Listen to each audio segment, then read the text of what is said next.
Yes, सभी को जोहार।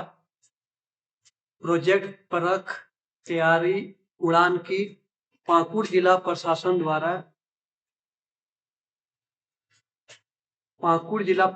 द्वारा अच्छे रिजल्ट हेतु 5 मॉडल सेट तैयार किया गया है। इसमें ऑब्जेक्टिव और सब्जेक्टिव सभी प्रकार के हैं। आज हम पहले ऑब्जेक्टिव को हल करने का प्रयास करेंगे, क्योंकि ऑब्जेक्टिव अच्छे मार्क्स के लिए बहुत बड़ी भूमिका निभाती है। अगर गलती होने पर सीधे 0 नंबर और सही होने पर फुल मार्क्स मिलती है। इसलिए ऑब्जेक्टिव को हम पहले हल करने का प्रयास करते हैं, इसके उपरांत हम सब्जेक्टिव पर आएंगे। तो सेट 1 में देखते हैं पहले ऑब्जेक्टिव। पहला है कि सिंधु सभ्यता का कौन सा स्थल मृतकों के टीला के रूप में विख्यात है। तो ये सही आंसर इसका हो जाएगा मोहनजोदड़ो। अगला क्वेश्चन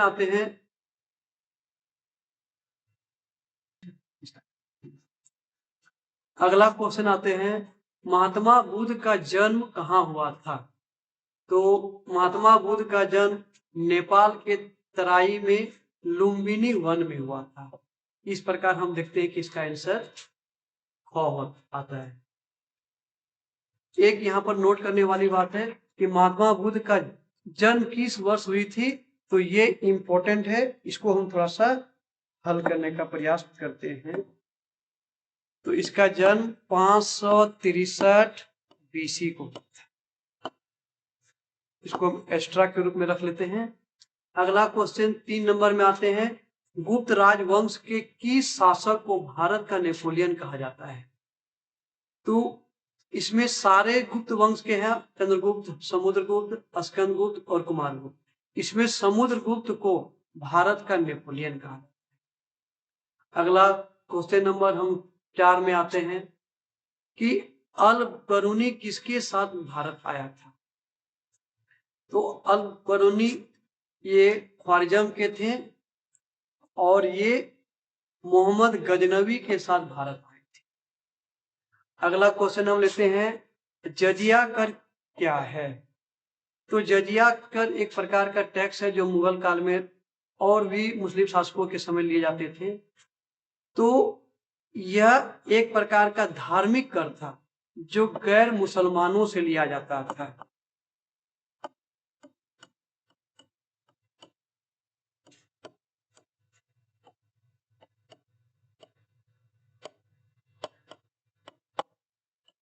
गैर मुसलमानों से लिया जाने वाला।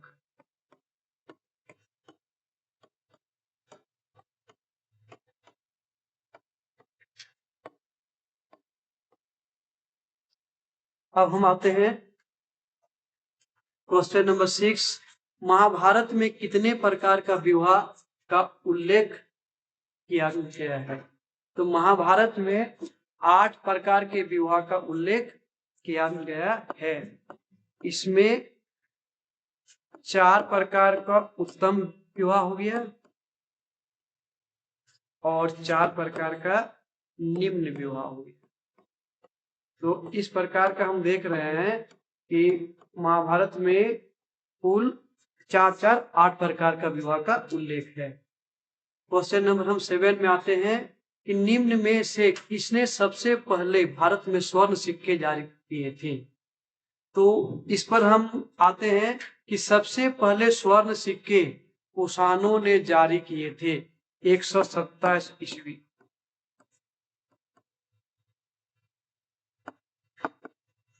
और सबसे ज्यादा अगर कहा जाए तो सबसे ज्यादा स्वर्ण के सिक्के जारी किए थे गुप्तों ने।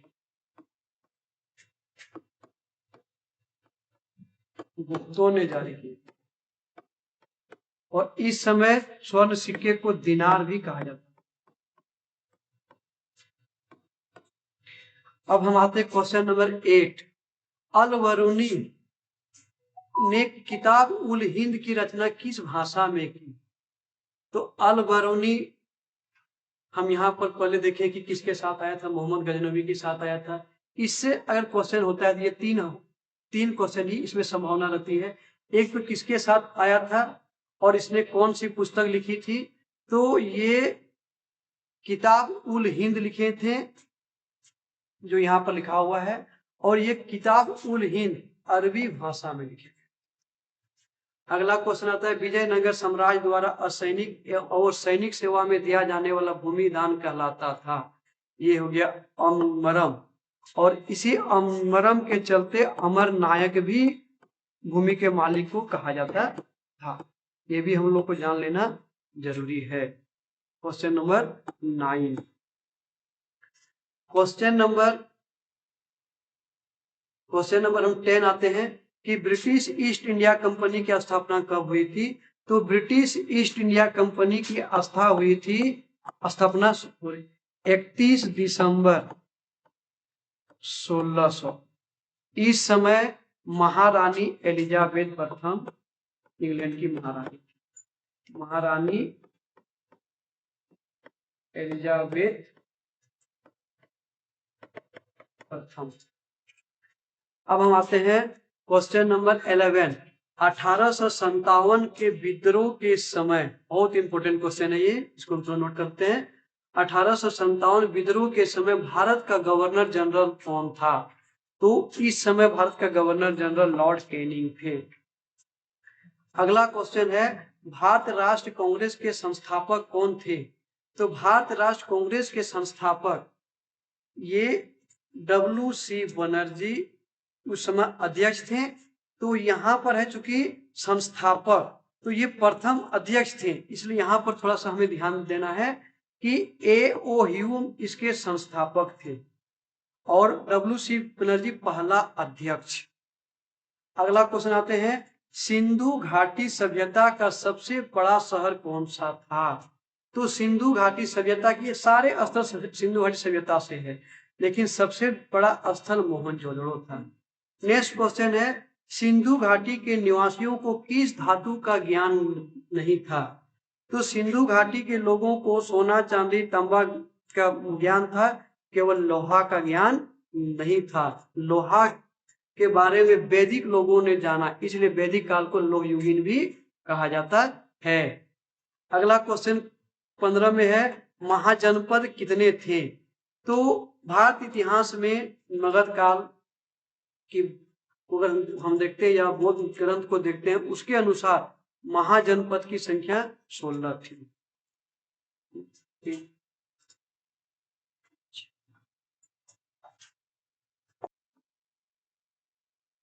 अब हम लोग अगला क्वेश्चन 16 नंबर पर आते हैं कि इसमें लिखा हुआ है भारत का शेक्सपियर किसे कहा जाता है। तो भारत का शेक्सपियर कालिदास को कहा जाता है, जो एक संस्कृत भाषा के बहुत बड़े कवि भी हैं। अब क्वेश्चन नंबर 17 प्राचीन भारत में अभिलेख लिखने की शुरुआत किस राजवंशों ने की। तो सबसे पहले अभिलेख लिखने की शुरुआत अशोक ने किए थे और अशोक मौर्य राजवंश से आते हैं। क्वेश्चन नंबर 18 स्तूप का संबंध किससे है। तो स्तूप बौद्धों का बहुत ही पवित्र स्थल है, इसलिए स्तूप का संबंध बौद्ध धर्म से आता है। क्वेश्चन नंबर 19 सांची का मध्य प्रदेश किस शहर में स्थित है। तो सांची का स्तूप जो है ये देखते हैं मध्य प्रदेश के रायसेन जिला में। अगला क्वेश्चन है विजयनगर साम्राज्य की स्थापना कब हुई थी। तो विजयनगर साम्राज्य की स्थापना कब हुई थी। तो विजयनगर साम्राज्य की स्थापना 1336 ईस्वी में हुई थी और इसको स्थापना किया था हरिहर प्रथम एवं बुक्का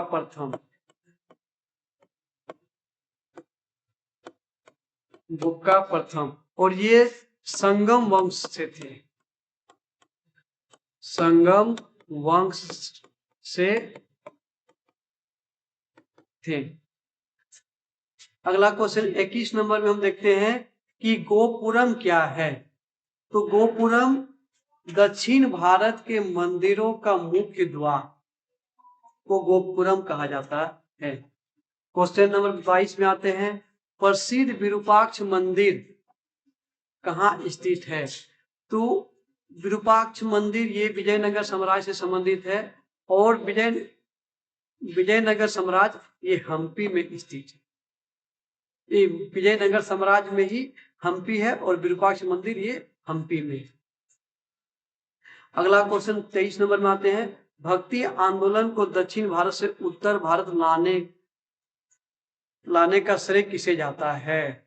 उत्तर भारत में कौन लाए थे? तो इसका है रामानंद, यही दक्षिण भारत से उत्तर भारत की ओर लाए थे। क्वेश्चन नंबर 24 है, खानका का क्या अर्थ है? तो खानका ये सूफी मतों से संबंधित है। तो सूफी मतों में जो पीर थे उनको गुरु कहा जाता है और ये गुरु का आश्रम को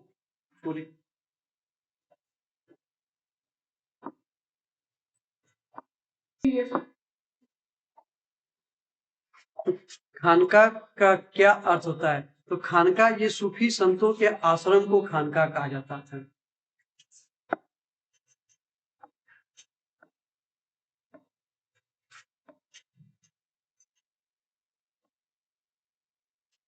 अगला क्वेश्चन है 25 नंबर में, दामिन एको को क्या कहा जाता है?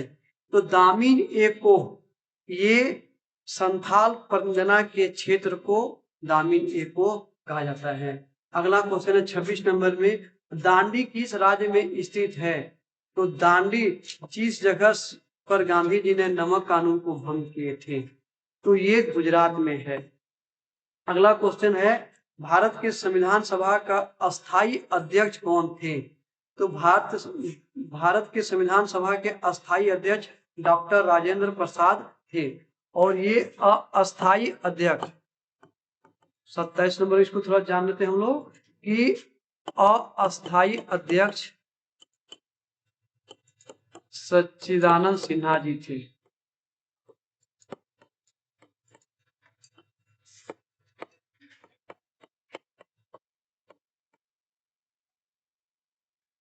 अब हम देखते हैं क्वेश्चन नंबर 28, महात्मा गांधी दक्षिण अफ्रीका से भारत वापस कब आए?